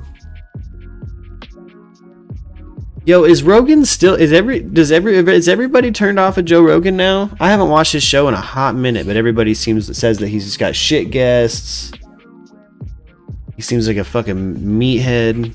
I've watched the public turn on him a couple different times, having followed his show, but this one seems like a forever one. Feels like it's gotten worse and worse. I quit paying attention like a year ago. Yeah. Once COVID hit, I think a lot of people just dropped off of him. Gotcha. He did. I mean, he was pretty quick with the like he did kind of feed that LA scene of like don't wear a mask. Masks are for pussies. You know what I mean? Like, I'm not gonna wear that fucking mask. But it's like, dude, you realize that same mentality is why there's a staff problem in gyms, right? like STAPH, right? Like staph, like staph infections. Like, I don't know. I can't believe he really went that route. What up, John?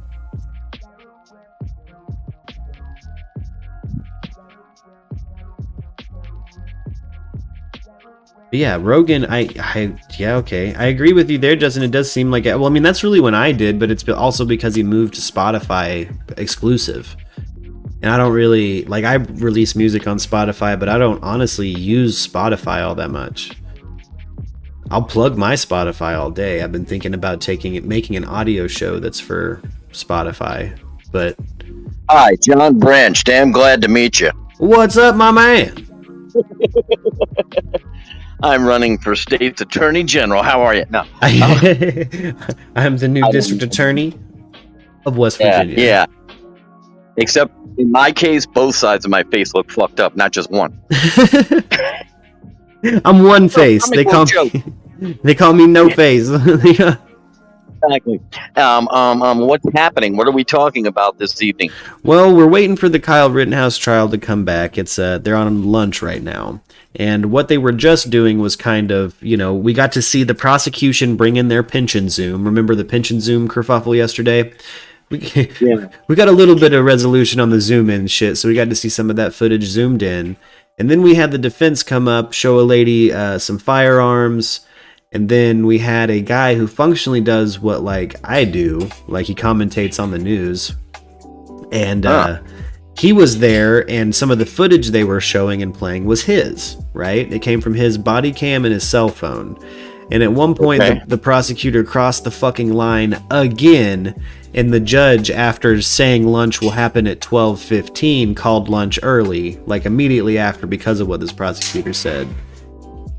He was like, you need to, he like said, you need to explain where you're going with this line of questioning for the court. Well, he said that to him before. He said, where are we going with this? Yeah. It reminds me of a Boston Legal episode, Exactly. Does this have a point, counselor? Does this have a point? You're up. Have a point, yeah. Is this... My Aunt Gertrude. Yeah. Is this going anywhere? Are you? Yeah. I used to love when Spader would start out his testimony by, or his closing argument.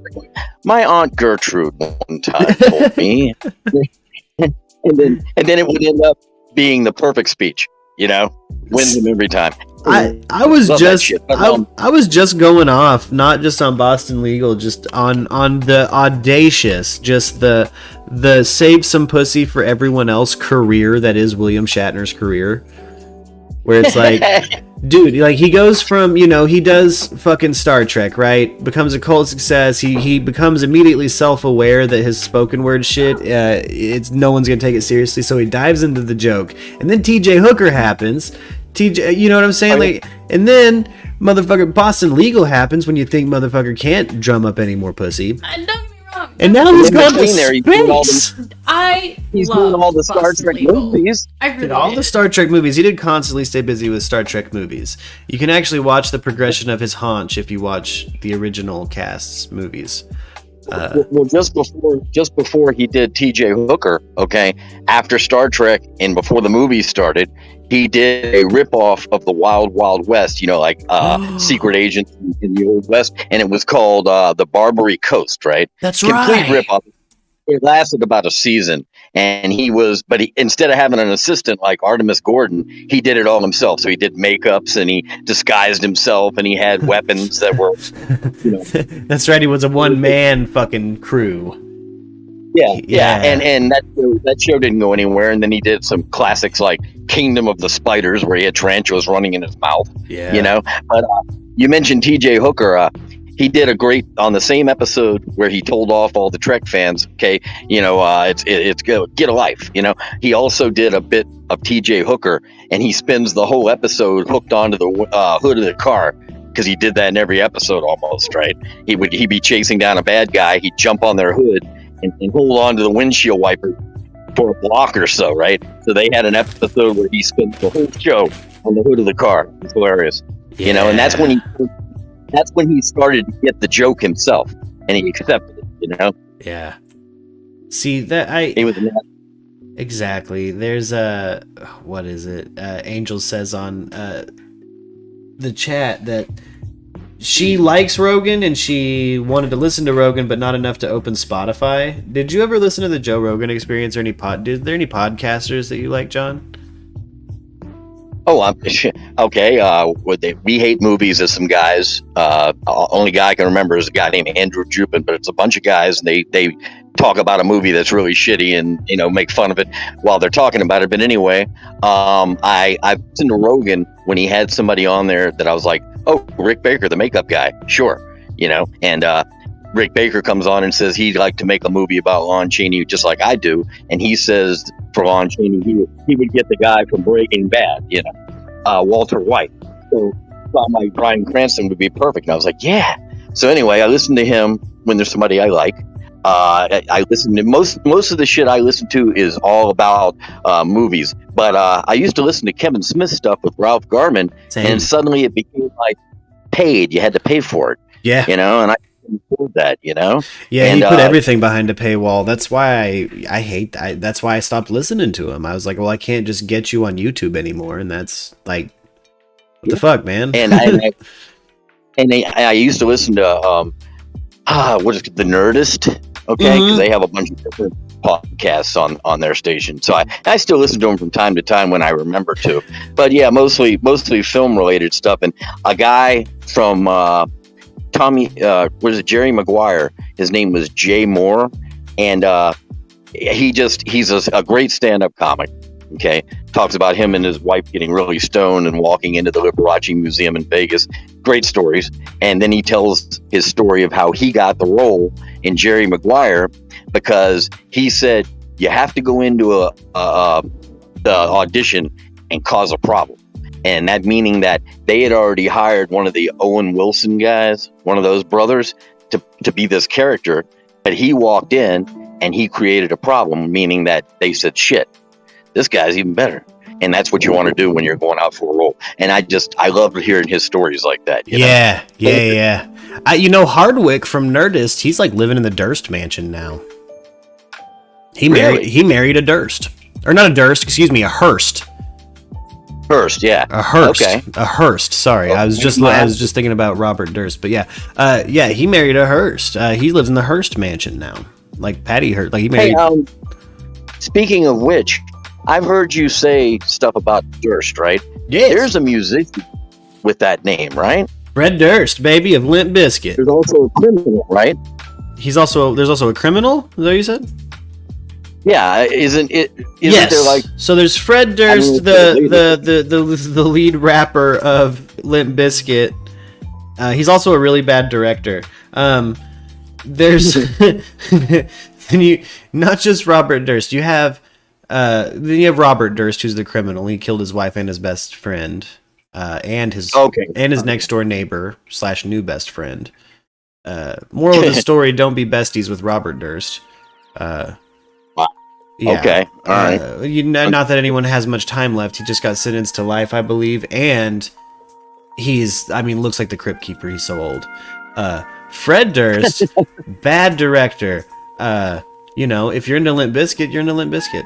I can't stop you. I know the name. I couldn't tell you anything they do. Yeah, I could probably play a couple songs. I know that he did the soundtrack. Fred Durst did the soundtrack to the you might know this one, the Halle Berry flick Gothica. Oh, sure. Yeah. Okay. All right. Yeah. No problem. Yeah. That's he's like it's shot. Oh, I'm sorry. Go ahead. Oh no, you're good. He's done some soundtrack work too. That's so you'd probably recognize that more than his music. Well, I got on Facebook one day because I was racking my brain trying to remember a Zeppelin song, but could not remember one word of it. Okay, I've got it. Don't worry since then. But so the only way I can, because I'm not a singer, sometimes I can do the voices of a singer and imitate them, like my Tina Turner, right? Anyway, so but I didn't know what Zeppelin song it was. And the way I finally found out, because when I went on Facebook, I said, okay, guys, there's a video by Zeppelin from their movie, the song remains the same, and they're like on horses, and it's like medieval and shit. But I can't, and all I know is the note. But you're trying to do a musical instrument with your mouth. But I was like, da na na na na na na na, yeah. And I did that, the video, right? And nobody answered that shit. I got crickets, right? They just thought he must be drunk. And what finally happened was, one of the podcasts I listened to, since you mentioned podcasts, was talking about the piece of shit that is known as Godzilla 98, the American one. And turns out that P. Diddy, did a, what do you call it, a remix or a sampling of this song, with his rap bit for the theme to that movie Godzilla, and it's called Kashmir. Easy enough. And I was like, oh, yeah, that's it, okay. And that settled that. So, but if it hadn't been for the guys talking about how shitty the movie was, I wouldn't have gotten that information. You see? We gotta. I agree with Eric. We gotta get you Shazam, the thing you can sing that into the app, and it'll be like, yeah, you mean this. I doubt they'll do that in my voice. Erica says in the chat, me literally listening to Limp Bizkit right now slowly back away into a Bush Homer Simpson style. Oh yeah, that's a great meme. But yeah, no, I mean Fred Durst, he does like kind of raps that are like, I'm mad at my dad. Like it's, I'm always mad. Like he's always mad. He can't, I don't know. Like he, keep rolling. That was a very popular song. And I want to say the early 2000s. I don't want to accuse somebody and be wrong. So understand this information's tentative, okay? Subject to be corrected. But recently I just heard, either because of vaccine, anti-vaxxing, or some protest politically, I think it was the guys who sang, somebody once told me any way you slice it. Smash Mouth. Yeah. Right? They said that the lead singer or something acted like an asshole somewhere on stage where they were performing. Yeah. I think it was them. Yeah. We're talking about like maybe weeks ago. No, it was, I think, Arianthi talking about, I think it was Arianthi. Someone had Smash Mouth had said Arianthi had to give food to the Jonas Brothers, and they were fucking cunts. But I've heard that too. That dude's an asshole. But I'd be an asshole too if I sounded like that. If I was stuck like that, like, hey, dude, you was a pizza. Like I can't. If I was literally the most crass of Ninja Turtles all the time. If I was stuck as the voice of Mozzarella Sticks, I'd be mad too. I'd tell him that if he was a dick to me. I'd be like, I'd be mad if I was the voice of Guy Fieri's Dreams too. I'd be mad. I'd be mad. Oh man, I just always had a personal disinterest in that Guy Fieri guy, right? No. And my brother-in-laws live in Connecticut, and apparently he came to some restaurant and thought he would be flattering those people if he gave them an autographed photo of himself. Okay, kind of a Shatner-esque type of behavior. And they were telling me that it's the funniest thing because the people who run the restaurant took his picture and put it right by the urinal where it gets splattered all the time. They put it down low, and that's where he resides now. His autograph photo, because he's a dick. I've heard he can be really tough if he's coming to your restaurant, and there's just things about him that drives me nuts. Like he don't like eggs. What? Yeah, he doesn't fuck with eggs. It's like, what are you talking about? You don't like eggs? What kind of fucking food guy?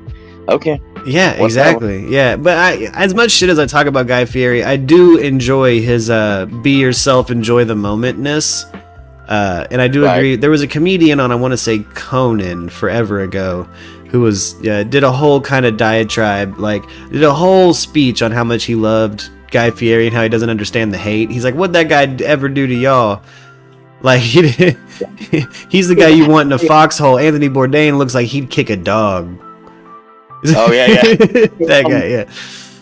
You know that movie from a few years back, and I can't remember the name of it. It's like that dodgeball movie. Okay, it's a comedy, and it's about these two schlubs who cause some havoc in their town. So now they're forced by the courts to be like what do you call those, big brothers? I saw that in theaters on accident. Yes.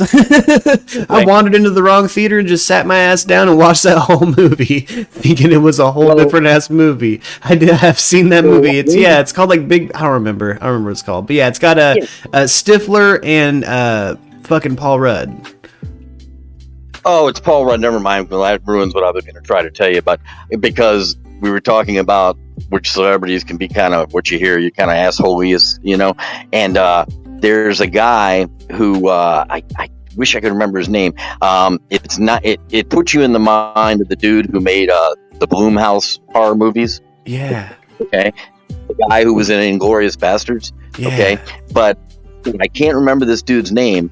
But my brother-in-law has also told me they were in a bar, okay, in Westport, and he was there. This guy, and he drank so much he was throwing up in the toilet. And he was just acting like a dick, and I just thought it was kind of funny because it's the guy that you hear and you go, oh, he seems like he'd be cool, but I don't remember who it is now, unfortunately. And I thought he was one of the guys in that Big Brothers movie, but I guess not. You know, I'm pretty sure it was Paul Rudd in that, and like Stifler. In the like midst of the Paul Rudd resurgence. But oh, hey, special guest is here. Would you answer that for me? Special guest is here, gang. I'm going to kick over to I'm actually going to go ahead and end the show, and we'll be back with the tattered map. Sounds great. Yeah. All right, catch you guys. Catch you guys later. I'll see you guys in just a bit. And everybody out there in the digital world, I love you guys too. We'll see you in just a bit. Be sure to like, share, and subscribe. Thank you for tuning in.